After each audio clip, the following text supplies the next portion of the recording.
video dokumentasi ya, ini video dokumentasi. Jadi metode dalam mereparasi nih. Jadi saat kita melakukan pergantian MOSFET baru, tapi power supply-nya tidak mau hidup ya. Ini tidak mau hidup. Oke. Jadi kali ini kami akan membahas metodenya. Jadi ini metodenya. Kita memulai dari sirkuit diagram ini ya. Ini sirkuit diagram ini ya.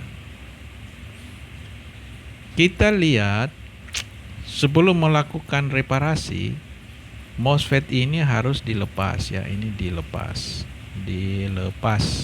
Oke. Nah, apa metodenya? Metodenya pertama, kita pastikan 300 volt ini ada ya. Karena ini dilepas, karena MOSFET dilepas, jelas tegangan ini tetap ada ya. Ini 17 volt DC. Di mana dia 17? Di sini ini ya. Di sini, di titik ini dia. Nah, di titik ini. Dan ini ya 17-nya ini ya. Nah, ini kondisi IC ini ya. Ini tegangan V-in-nya nih. Ini tegangan V-in. Ini normal. Jika ini ya, ini tegangan ini di sini ya. Ini. Nah, V-in-nya 9,2 ini ya, 9 volt. Sama juga ya di titik ini ya, titik ini. Nah, ini ya. Ini tidak normal. Dia tidak normal ya kali ini. Dan juga metodenya ini ya. Oke. Ini dia. Itu yang ini, tegangan yang ini ya. Ini dia. Nah, ini kedua poin ini ya. Ini normal. Kemudian jika yang ini, nah ini ya teman-teman, kita lihat ini di titik ini tidak normal. Oke, sudah ya, kita sudah dapat nih. Nah, kalau kita sudah mendapat tegangan seperti ini, berarti MOSFET ini tidak normal ya. Ini tidak normal. Jadi pedomannya itu dulu. Kita dengan melakukan pengukuran tegangan. Dengan apa tadi dasar utamanya ini dilepas dulu ya. Nah, kalau IC PWM-nya tidak normal, teman-teman memasang MOSFET ini sekunder ini ya tidak akan ada ya. Kalau tegangan ini yang dipakai ini tidak akan ada. Oke. Dan satu hal lagi yang harus teman-teman tahu, kita kembali dulu hapus ya. Ada beberapa hal yang harus teman-teman tahu dalam menganalisa kerusakan ya. Pertama dengan struktur tegangan tadi. Oke. Yang berikutnya yang perlu kalian tahu, perlu teman-teman tahu ini. Karakteristiknya ini ya. Karakteristik dari ini. Karakteristiknya. Di sini dia ini di atas nih. Nah, jadi waktu kita mau mengganti si MOSFET ya, misalnya MOSFET-nya mana ya? Di sini ya. Ini ya. Ya. Kita mau ganti MOSFET misalnya ya. Gambarnya terlalu kecil ya ini ya. Kecil sekali nih.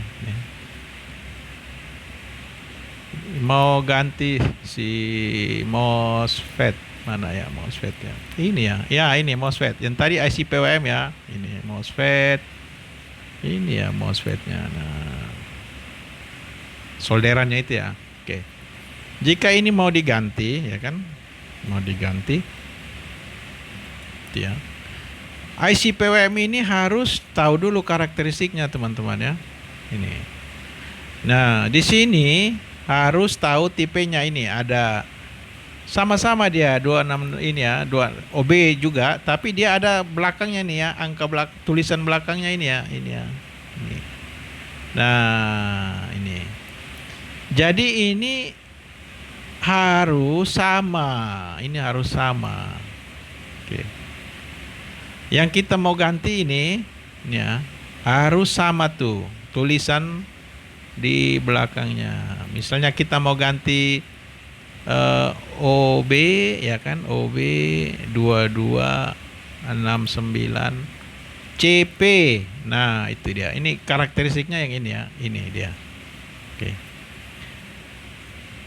Setelah kita melihat datasetnya ini kan, ini bisa tahu nih ya di sini.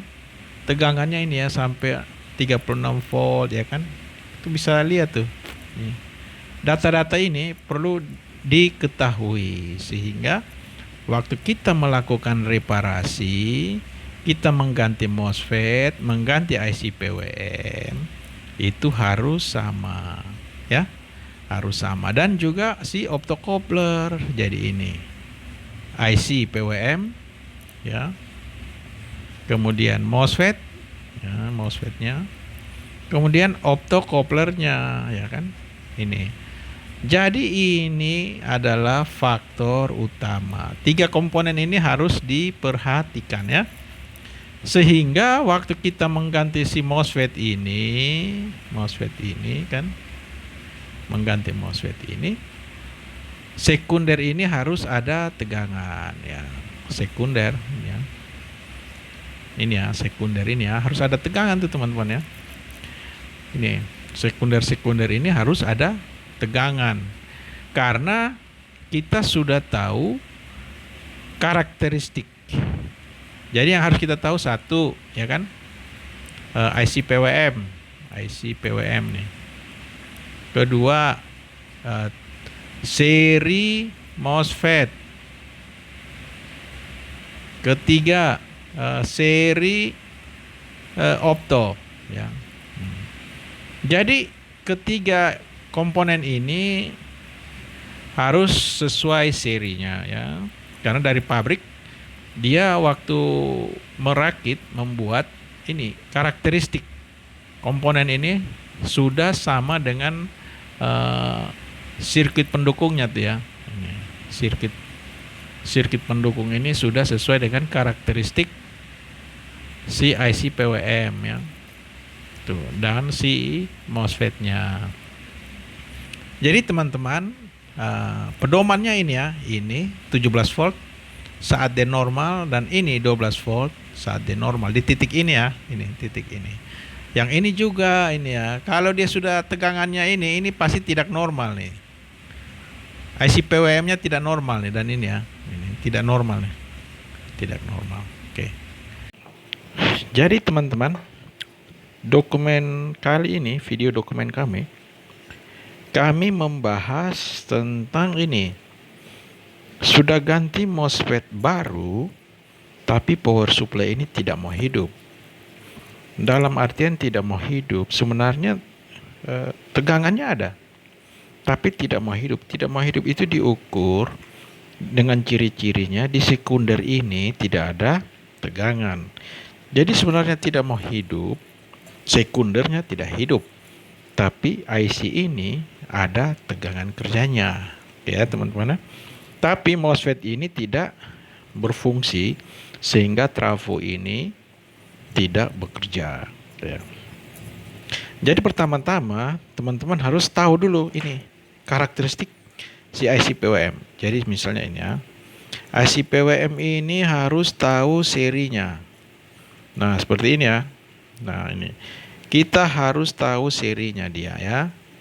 Ini jadi dia ini 2OB 2269 CP. Nah, yang CP ya, itu ada karakteristiknya, ada di datasetnya ada. Kemudian harus tahu seri ini si MOSFET-nya teman-teman. Jadi gantinya harus sesuai ya. Ini ya 7A65 lah ini ya. 7A65. Nah, ini ya harus sesuai. Bisa juga 7N gitu ya, 7A. Nanti bisa dilihat di karakteristiknya. Jadi komponen ketiga ini ya. Ini optocoupler gini ya, harus dilihat juga. Nah, ini optocoupler harus tahu ya. Kemudian harus tahu karakteristiknya. Karakteristik dalam artian tegangan kerjanya ya. Jadi tegangan kerjanya optocoupler, tegangan kerjanya si MOSFET ya. Karakteristiknya seperti apa dan juga IC PWM. Jadi 3 komponen utama ini harus kita kuasai untuk menganalisa sebelum ganti MOSFET. Ini harus dicek dulu. Oke. Kami lanjut dengan video selanjutnya. Jadi teman-teman, ini adalah video dokumentasi kami, sehingga apa yang kami kerjakan bisa bermanfaat buat teman-teman yang lain. Oke. Jadi prosedurnya tegangan 300 ini harus ada dulu ya. Ini kami belum hidupkan, ada tegangan sisa di L-coin ya. Nanti kita akan cari tahu tegangan ini ada apa tidak ya. Tinggal dilihat dari strukturnya ya di sini ya. Ini ada ya. Walaupun tegangannya 125 ya, belum kita hidupkan. Oke. Ini kita hidupkan ya. Kita hidupkan, di sini harus ada 300 ya. 300 kan. Oke. Jadi strukturnya, karakteristik sirkuit ini jadi harus kita kuasai dulu ya. Kita lihat di sini ada 300. Nanti lewat RR ini, R penurun tegangan ini, sehingga sampai ke IC PWM, phase start-nya harus 17. Di sini hanya 9 volt. Nah, ini adalah salah satu ciri IC PWM ini bermasalah ya. IC PWM ini bermasalah, sehingga tegangan di sini yang harus 17, dia mengalami drop. Jadi tegangannya drop. Jadi bukan IC PWM ini saja yang harus dilihat ya. Jadi komponen-komponen pendukungnya harus kita lihat. Dan ini ya, salah satu lagi, tegangan kerja IC PWM ini ada 2 kan. Jadi satunya di sini phase start ya. Dan satunya di sini ya, di sini ini. Di sini tidak akan ada tegangan kalau MOSFET-nya tidak terpasang. Ini tidak akan ada tegangan jika MOSFET-nya belum dipasang. Nah, kalau yang ini teman-teman, yang ini ya, ini tegangan tembus ya dari sini ya, dari sini ya, ini. Setelah lewat di dalam IC ini, ada sirkuit di dalam, ya kan? Jadi tegangannya sampai ke sini ya. Jadi ini bukan tegangan kerjanya dari sini nih. VDD-nya. Ya. Ini phase start-nya. Oke. Nah, setelah kita kuasai sistem ini, kita tahu karakteristik ciri-cirinya, kerusakannya, jelas MOSFET ini mengalami kerusakan sehingga tegangan di sini drop. Tegangan inputnya drop. Padahal 300 voltnya hidup dengan kondisi MOSFET dilepas ya. Oke, kita akan melihat setelah MOSFET dipasang dengan IC PWM yang bagus ya. Ya, ini ya.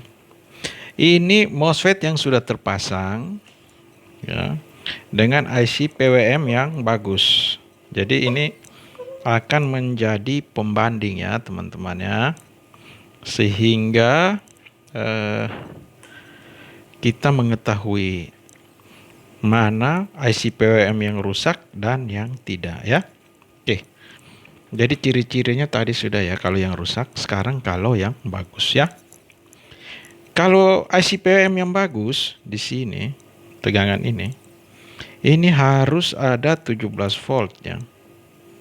Dan 300-nya ini harus 300 volt. Kita coba ya. Di sini 300 volt kan. Nanti setelah R penurun tegangan ini ya. Ini adalah ya. Ya. Ini ciri-ciri IC PWM yang bagus. IC PWM-nya bagus. Dan ya, kalau MOSFET-nya sudah terpasang, nanti tegangan di sini, tegangan ini ya, sini ya, ada 13 volt. Dan di dioda ini ya, ini 12,9 mengikuti tegangan ini ya, tembus dia.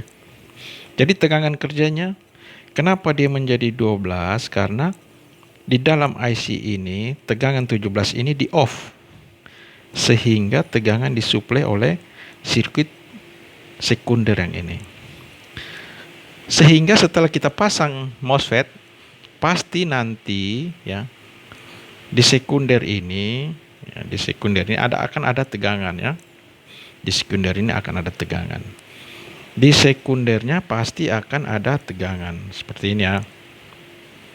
Kalau kita hidupkan, sekundernya akan ada tegangan ya. Oke. Jadi seperti itu ya teman-teman, ciri-ciri IC PWM yang bermasalah.